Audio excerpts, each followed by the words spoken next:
kwa kasi yako. Hiyo kuendelea hivyo, uendelee, lakini tusaidia wafanyakazi. It is now my time, Your Excellency, to welcome Dr. Francis Atwoli, na ningeomba makofi tafadhali. Dr. Atwoli, katibu mkuu wa koti. Reverend, sometimes you can make me laugh.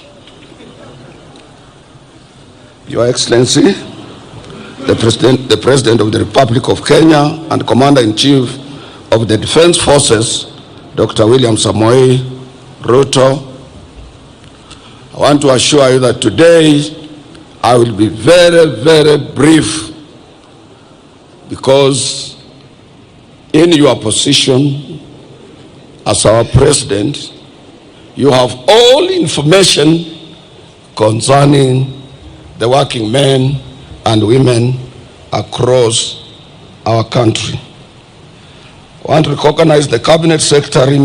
I want to recognize your Prime Cabinet Secretary, Honorable Dr. Musalia Mudavadi. I want to thank him also to have taken time to accompany. I want also to recognize my own minister, or Cabinet Secretary, Minister of Labor, Social Protection, Mheshimiwa Dr. Alfred Mutua. All Cabinet Secretaries present, the Principal Secretary, Minister of Labor and Social Protection, State Department for Labor, Honorable Shadrach Mwangolo Mwadime, the Principal Secretary, Minister of Labor and Social Protection, State Department for Social Protection and Senior Citizen Affairs, Mheshimiwa Joseph Mogosi Motari. I want to recognize the Executive Director of the Federation of Kenya Employers, Sister Jacqueline Mugo, accompanied by her able President of the organization. Other Principal Secretaries present, Ambassadors and High Commissioners, Managing Trustee of our National Social Security Fund, Brother David Koros, the Acting Director General of the Industrial Training Authority, nowadays is known as NITA, National Industrial Training Authority, Sister Teresa Wasike. Other dignitaries present, members of the Executive Board of KOTU, members of our Secretariat, our brothers led by Brother Eid Marcel from Cairo, Egypt, who leads the giant Egyptian Trade Union Federation, who are here with us. You are most welcome. Your Excellency, first and foremost, as I said, I will be very brief.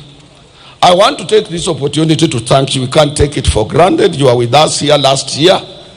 And since you were elected as our President, you have respected your position as a worker number one. And you have been with us all the time that workers have assembled here. You have shared this International Labor Day with us. Your Excellency, we are celebrating also our 60th anniversary. We have been around for 60 years. And in these 60 years, Your Excellency, I have been around as the leader of labor movement in this country for 24 years. And recently, Your Excellency, when we were with you in Nyanza, I did mention that you are my last president for me to serve. I have served all presidents of the Republic of Kenya. And I also assured shop stewards recently that as you see me here, I'm contemplating to exit. But then, because we have democracy, and there are people who are watching what we are doing, whether we are responsive to workers' needs or not, a section of my executive board met and gave another resolution, and they are confident in me.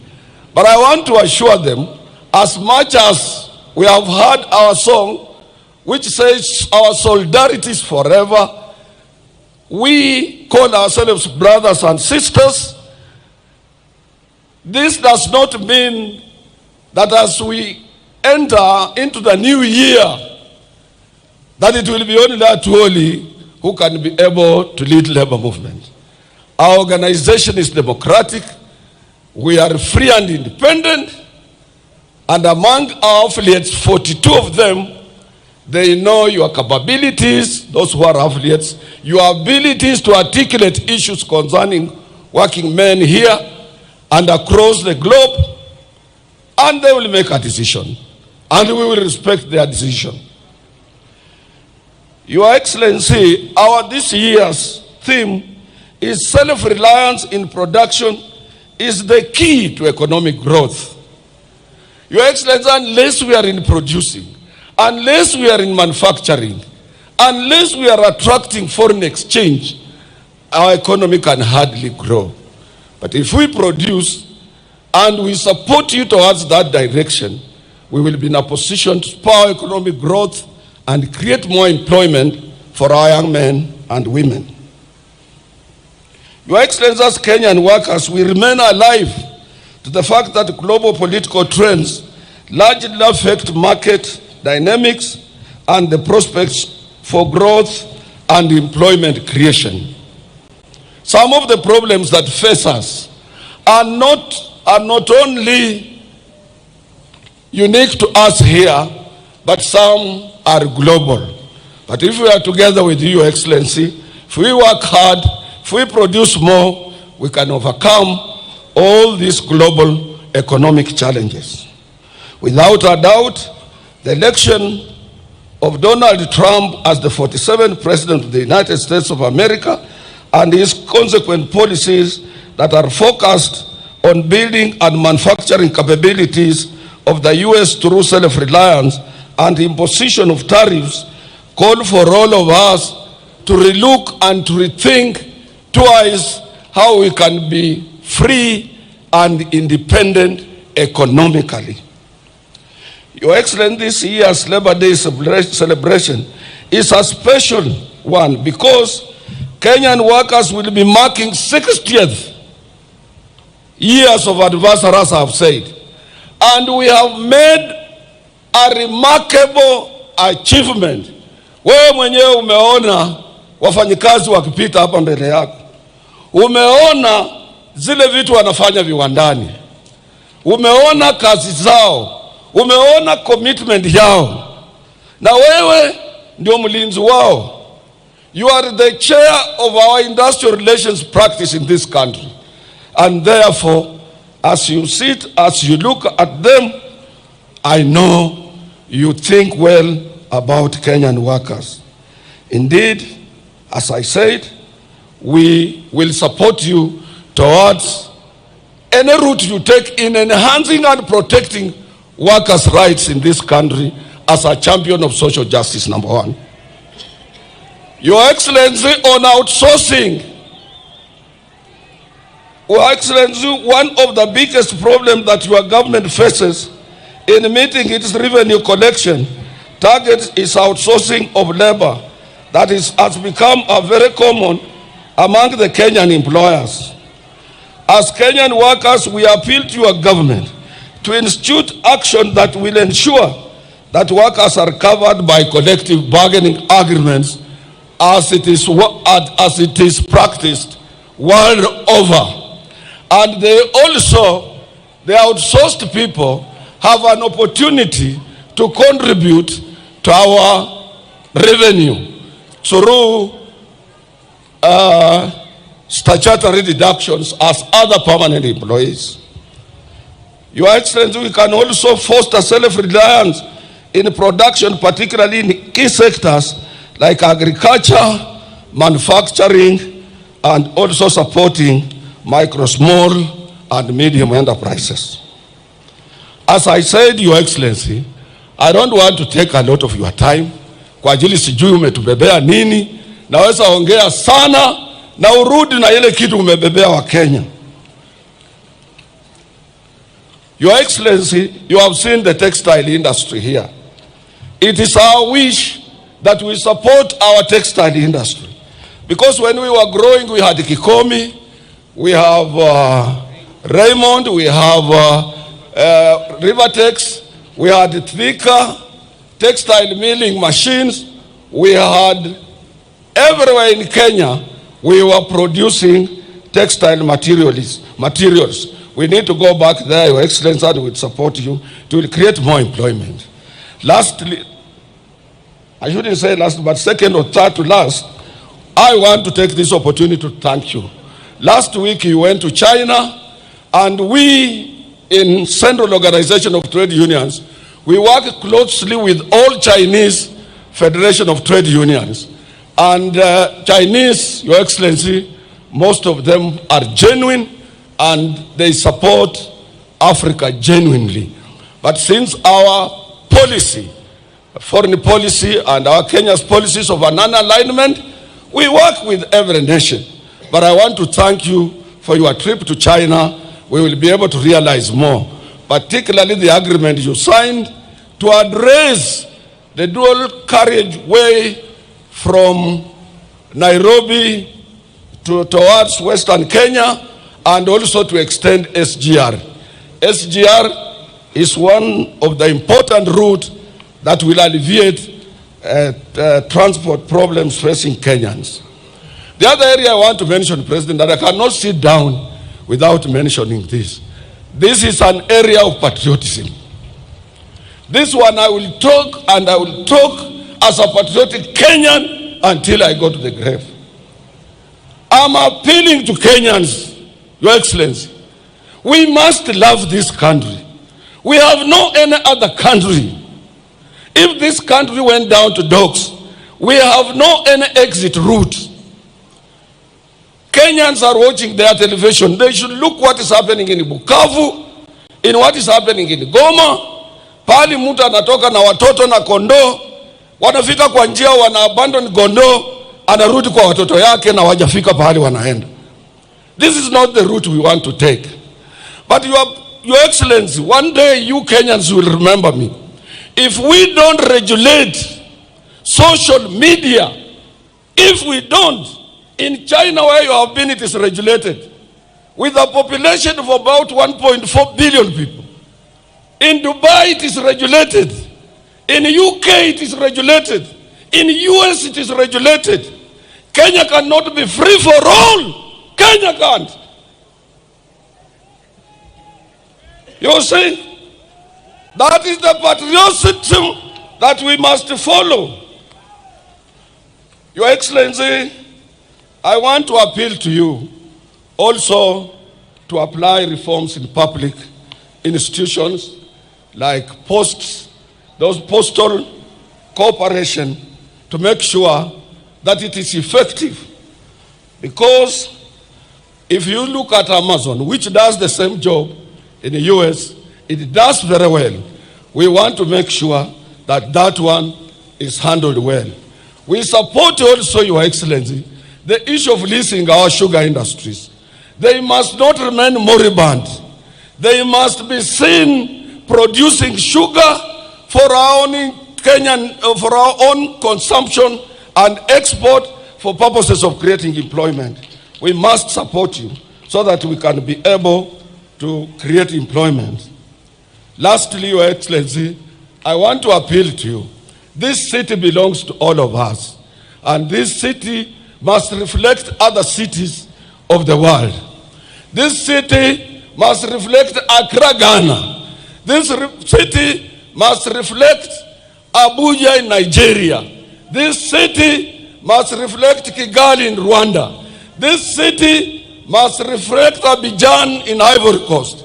We cannot remain in a filthy city, a city of hawkers, a city of riders, a city of matatus, and when somebody arrives at the airport on Mombasa Road, is full of hawkers depicting the picture of poverty of Kenya. This must come to an end, and we are appealing to the national government to team up with the county government and make sure that we have a city. Let landlords paint their buildings, repair their pavements, and make sure Nairobi, we reclaim our lost glory of this international city. Your Excellency, we support your housing problem, and we appeal, since we are represented on that board, that workers should use their pay slips to acquire those houses. Workers have no money for deposit. We can use our pay slips to get into those houses. I appeal to you to go towards that route, Your Excellency. The other area, Your Excellency, I want to appeal to you. I want to assure you, not to appeal. I am sitting on SHA board representing workers. And I want to show Kenyans that SHA is working. SHA is now working.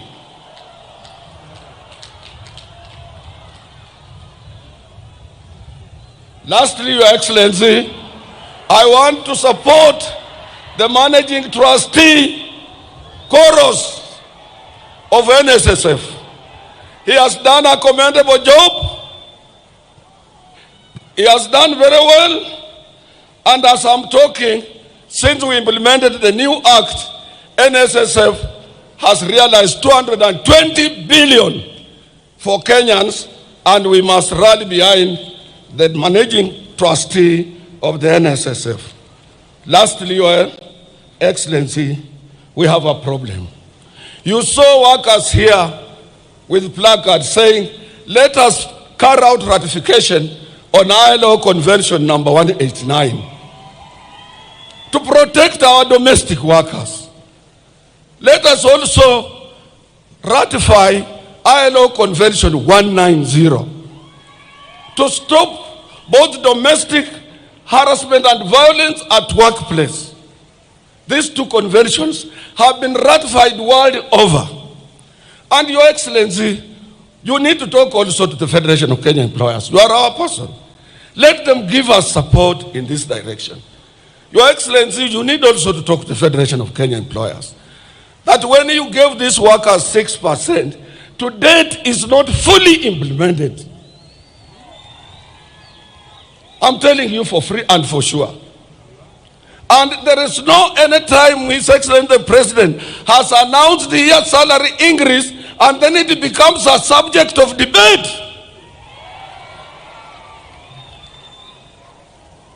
And when it comes to ILO Convention, it will be your government that will be accused at the International Labour Organization. It will not be COTU, it will not be the Federation of Kenya Employers or anybody else.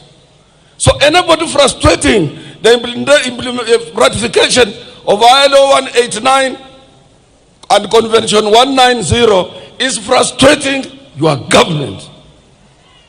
Anybody who doesn't want that 6% you gave us to be fully implemented, he's not frustrating workers, but he's frustrating the government.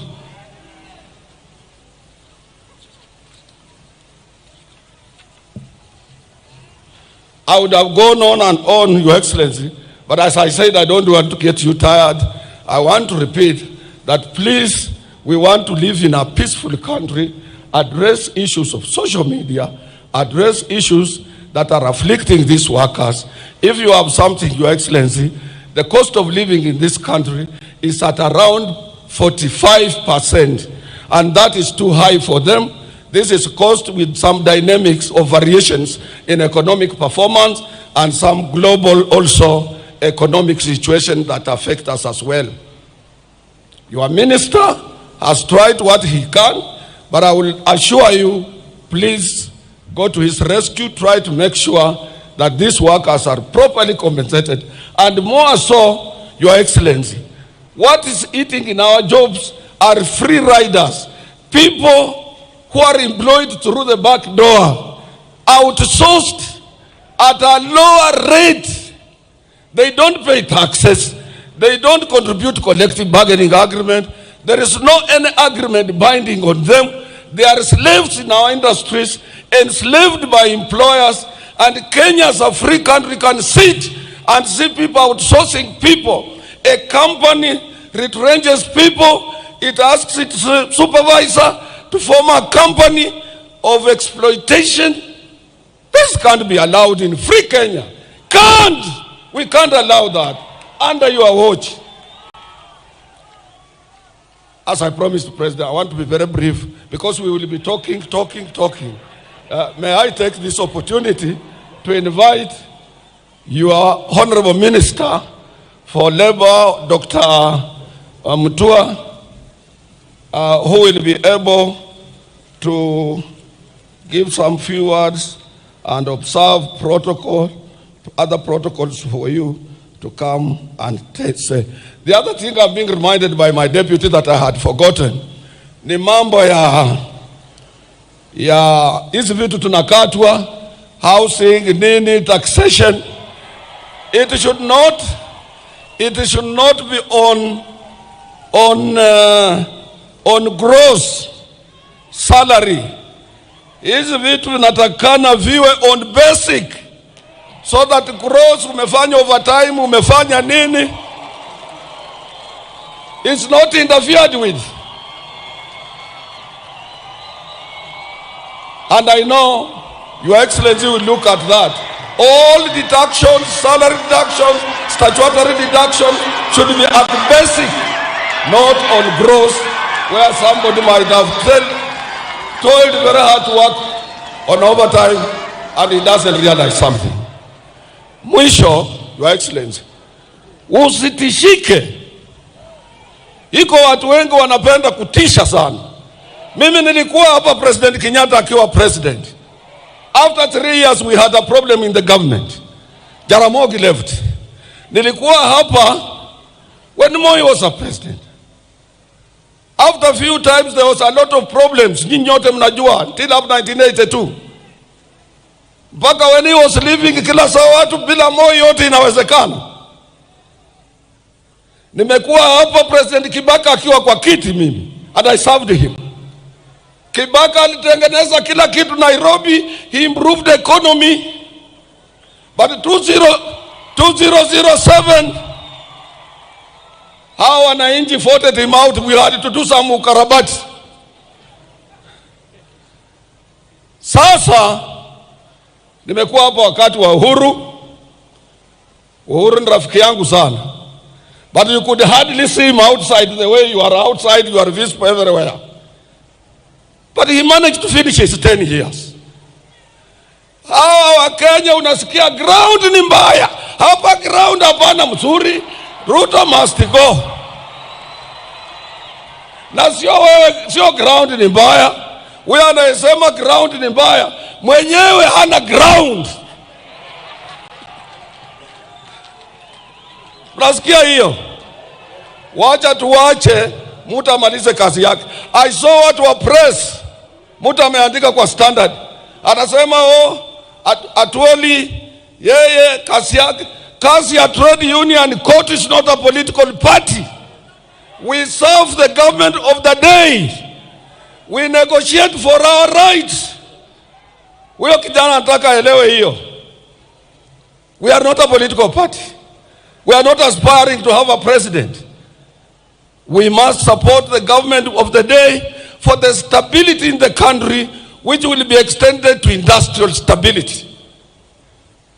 Wewe fanya kazi, kama iko makosa, we are principled. We will come out and say, hatufichi. Kama iko watu ambao ni corrupt, we will tell you and take action. Na usitishwe. Let me take that, Brother Mutua, waziri, kuja uongee, alafu hizo protocols zingine utaangalia za kuminvite His Excellency the President. President, I thank you very much for honoring this day. May God bless you.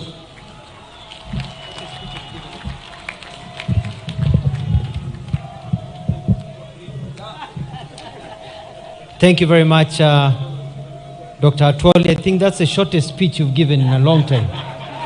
Congratulations.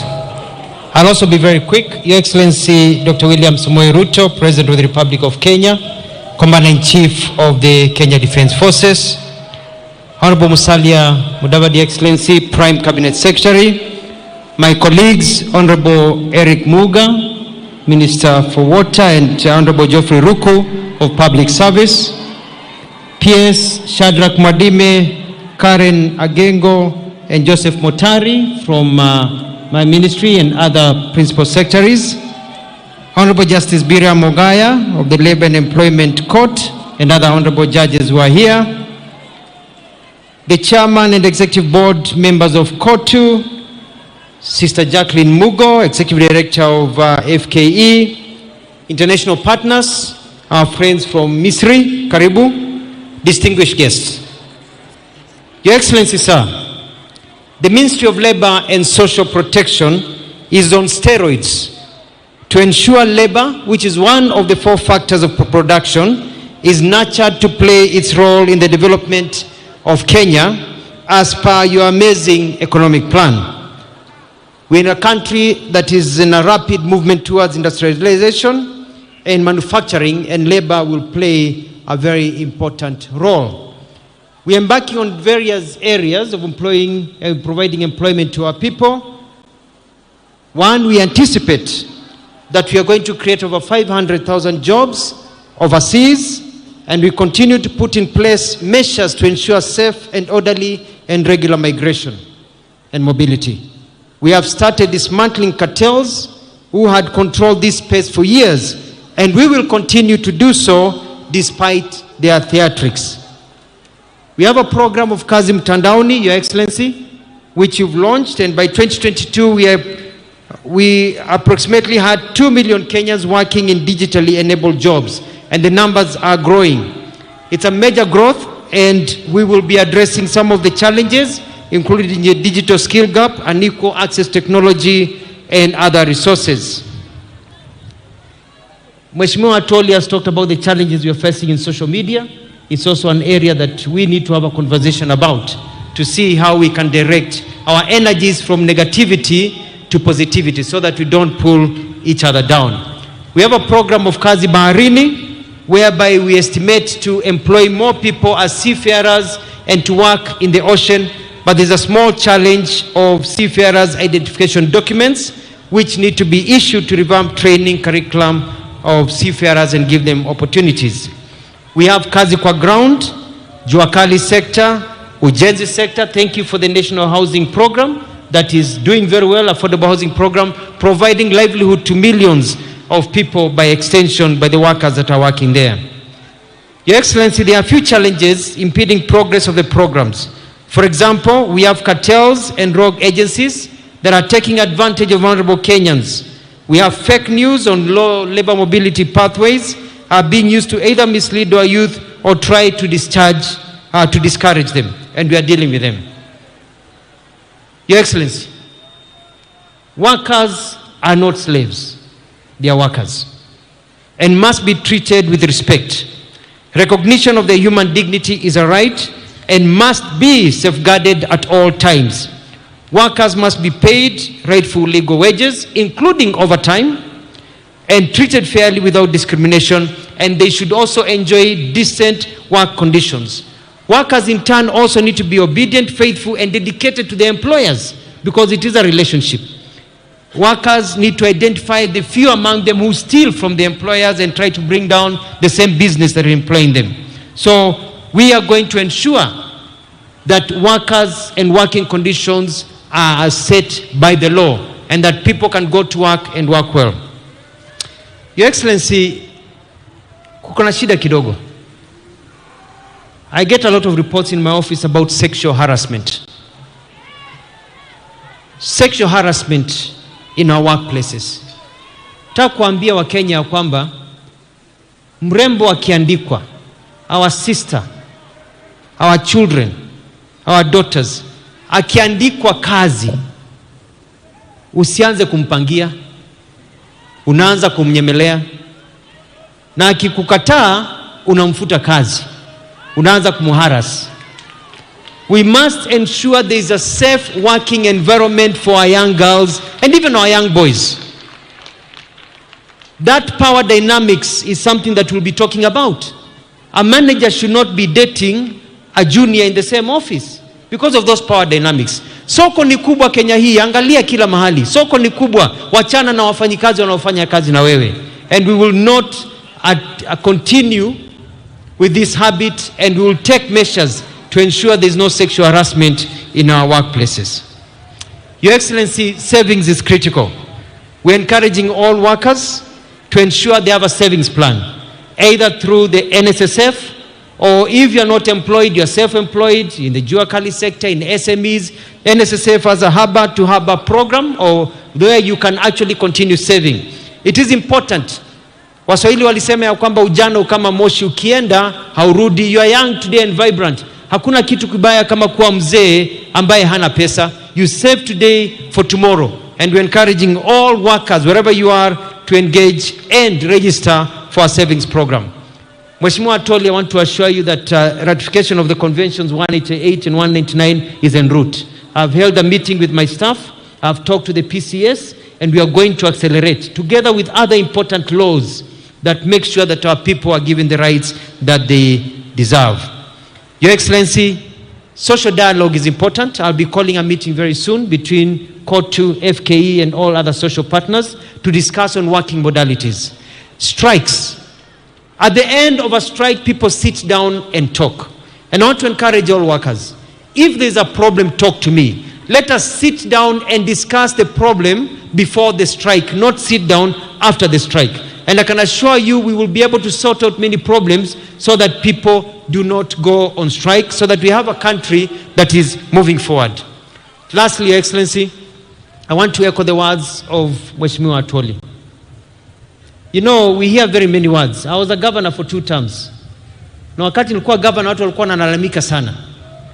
Unajua, katika nchi yetu ya Kenya, kila mtu anajua kwamba ukiangalia shamba na unataka kulima, hilo shamba lazima upalilie, uchimbe kwanza vizuri, upande, mbegu ikimea upalilie, uweke maji, ikikua vizuri, kuna tumbili, kuna ndege, uwafukuze wanyama, ndio uweze kupata kile ambacho ulikuwa unapanda, ndio uweze kupata. Na hakikishia kwamba serikali hii ya William Ruto iko na mpango. Na wakati huu bado tunaendelea kupalilia. Na wakati huu bado tunaendelea kukuza na kufukuza nyani na tumbili. Wengine tumeshawafukuza wameenda nyumbani, ambao kazi yao ni kuharibu ule mmea. Na nchi hii najua kwamba kuja 2027 wa Kenya watakuwa wanauliza William Ruto alifanya nini, na sisi tutakuwa tunaonesha serikali yako yamefanya hiki na hiki na hiki. Kwa hivyo nawahimiza wa Kenya tusubiri na tuone, watch this space, kwa sababu mbele iko sawa. And it is now my pleasure to welcome His Excellency Honorable Musalia Mudavadi to say a few words and to welcome you to address the people of Kenya. Thank you, Your Excellency.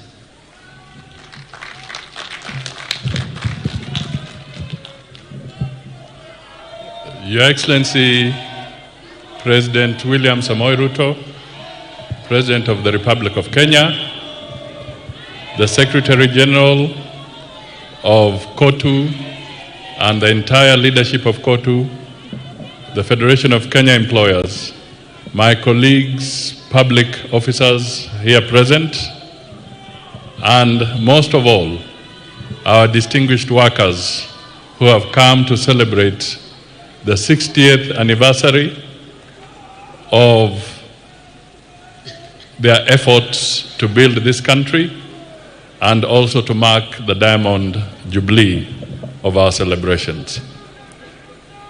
Your Excellency, I'll not say much, but I just want to flag 2 issues.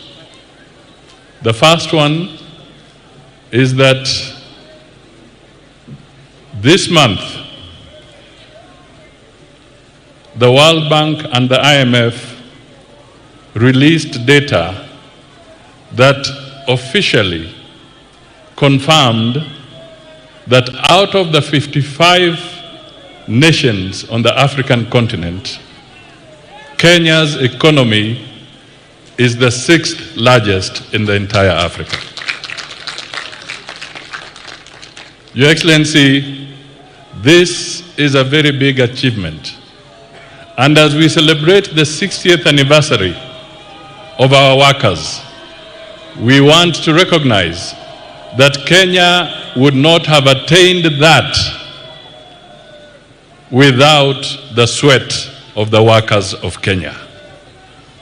So we want to commend the workers, the producers of goods and services in Kenya for having played a very significant role in assisting Kenya to become the 6th largest economy in Africa.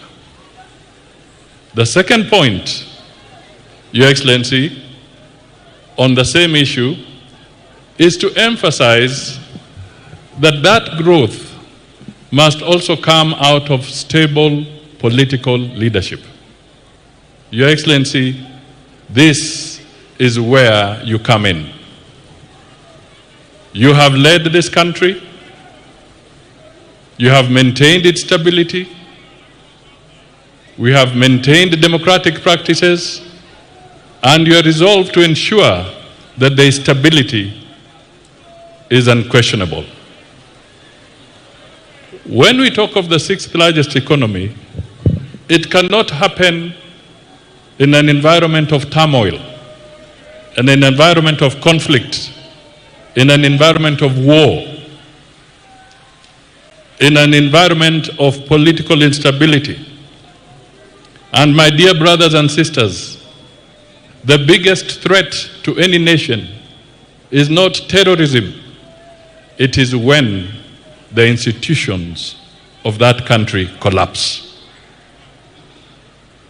The president has held our institutions. The labor movement as an institution must be firm and solid. The working must be firm and solid. And all political structures and administrative structures must be solid. That comes through good leadership. And your president, your Excellency President, you have been at the forefront in ensuring that we walk the straight and narrow path of ensuring that our institutions work. Kwa hivyo, ndugu na dada, kwa kifupi, nimesema tunawapongeza kwa sababu baadhi ya mataifa 55 ya bara la Afrika, uchumi wa Kenya sasa ni namba 6 katika bara la Afrika. Hatungefika kwa kiwango hicho bila jasho yenu kama wafanyikazi. Tunasema asante sana. Jambo la pili, hatuwezi kufika pale ikiwa hatuna uongozi thabiti. Kwa hivyo tunamshukuru Mheshimiwa Rais kwa kuhakikisha kwamba Kenya ina uongozi ambao ni wa kidemokrasia na thabiti. Mkiona watu wakizungumza, wakipiga kelele, wakifanya nini, hiyo ni demokrasia. Na wengine wanafikiri kwamba hiyo kelele inamaanisha kwamba Kenya imeharibika. La, jaribu kupiga hiyo kelele katika sehemu zingine. Hata marafiki zetu wengine wanashinda kuandamana kwa mataifa yao, wanakuja kuandamana Nairobi, wakiandamana mambo yao. Kwa hivyo Kenya ni thabiti na sisi tutii sheria, na ni wajibu wangu sasa kuwaomba msimame ili tumkaribishe Mheshimiwa Rais aje ahutubie wafanyikazi wa taifa letu. Hebu tumkaribishe kwa makofi. 1, 2, 3. Asante sana. Thank you very much. Tafadhali tunaweza keti chini. Thank you very much. Asanteni sana. Mheshimiwa Prime Cabinet Secretary, waheshimiwa mawaziri, makatibu, katibu mkuu wa KOTU, Daktari Francis Atwoli, and the entire labor movement leadership. Ndugu na dada wafanyikazi wenzangu wa taifa la Kenya, hamjambo. Hamjambo tena. Wafanyikazi hoye. Wakenya hoye. Mimi nafurahi sana kuungana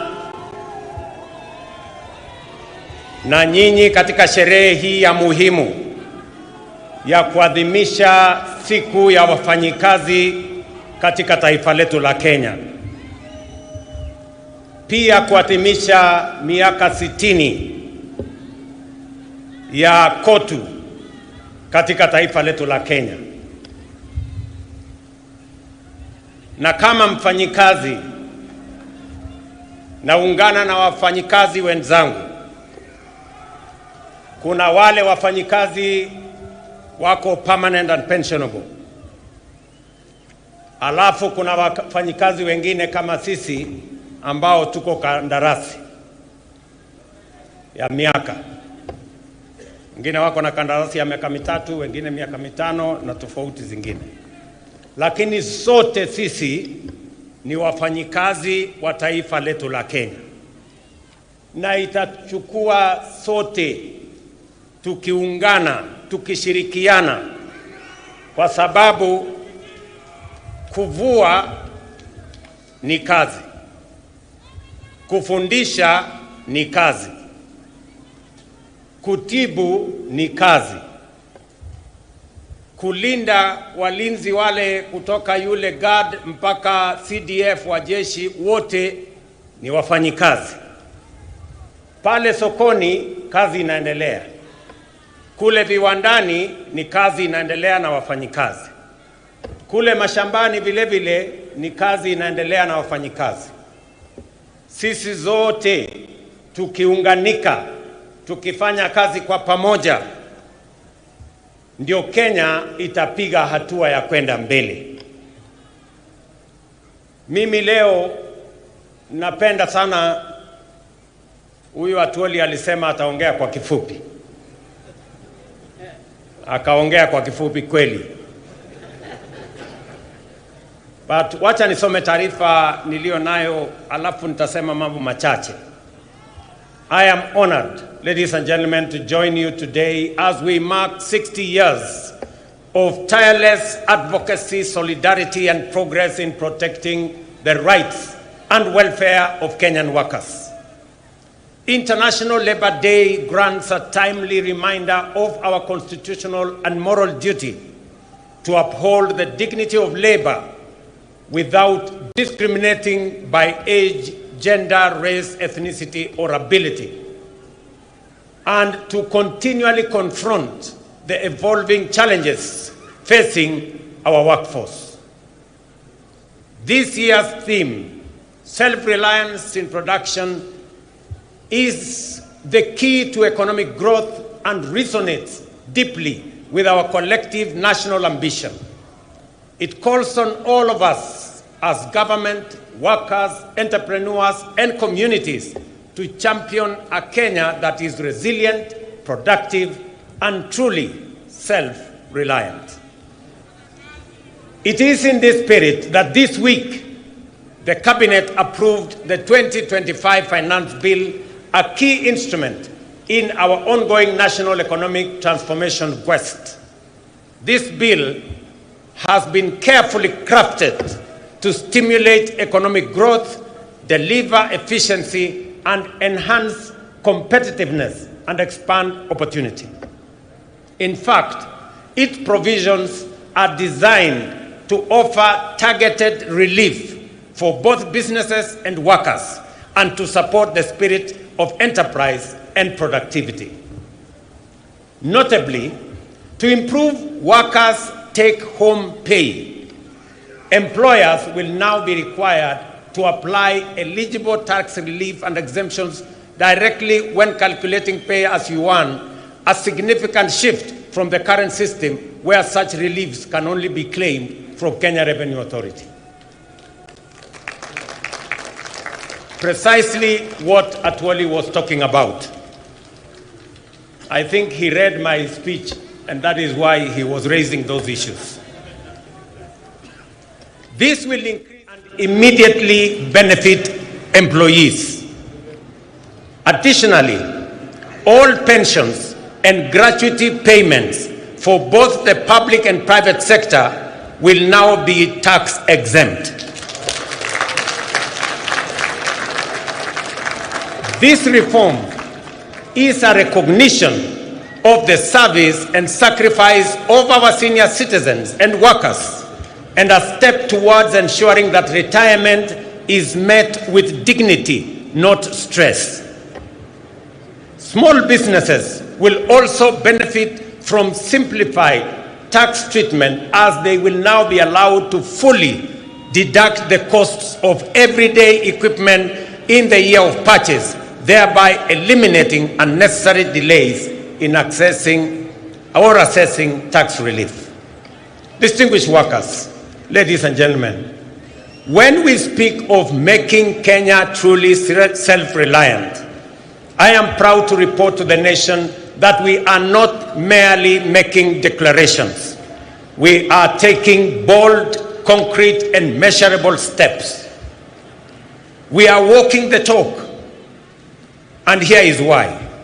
For decades, our national savings culture was stagnant compared to our neighbors in Uganda and Tanzania and elsewhere. Until 2023, just 2 years ago, the average Kenyan worker saved only 200 shillings a month through the National Social Security Fund.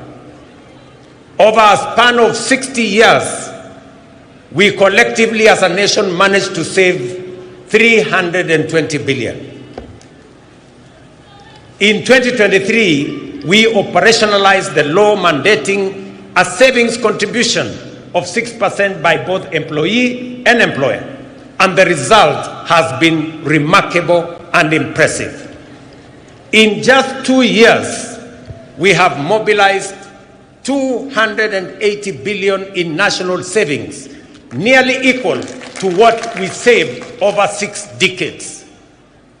By end of this year, we will have doubled that 60-year figure, and by 2027, we project to have raised close to $1 trillion in domestic savings. Kenya's savings to GDP ratio currently stands at between 10 and 12%, depending on the calculation you apply. My intention is to raise GDP or savings as a percentage of GDP to 25% in the medium term.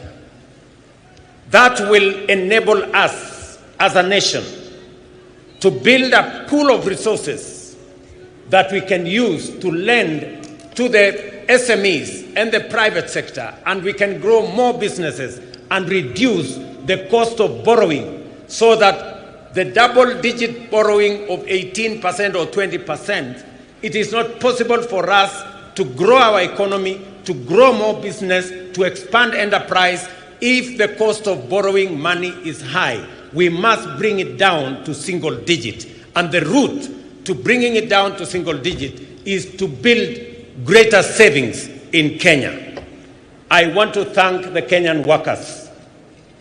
I want to thank Dr. Atwoli and Kotu and FKE. When we sat down with them, they saw the point when I made the case to them that it is time for Kenya to measure up to what other countries are doing, and we have to make the necessary decisions so that Kenya can build savings in a manner that it will help us, one, reduce old age poverty.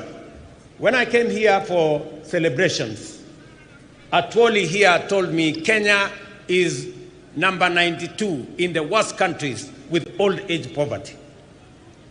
Because if you save 200 shillings, when you exit at 60, maybe the entire savings you will have made is like 70, 80,000. 70, 80,000 will not last you 2-3 months. And that is why, after retirement, many workers die. So we must make sure that after retirement, all workers will have a decent livelihood and they can have a good measure of pension, and also make sure that they can have monthly income coming from their hard-earned savings when they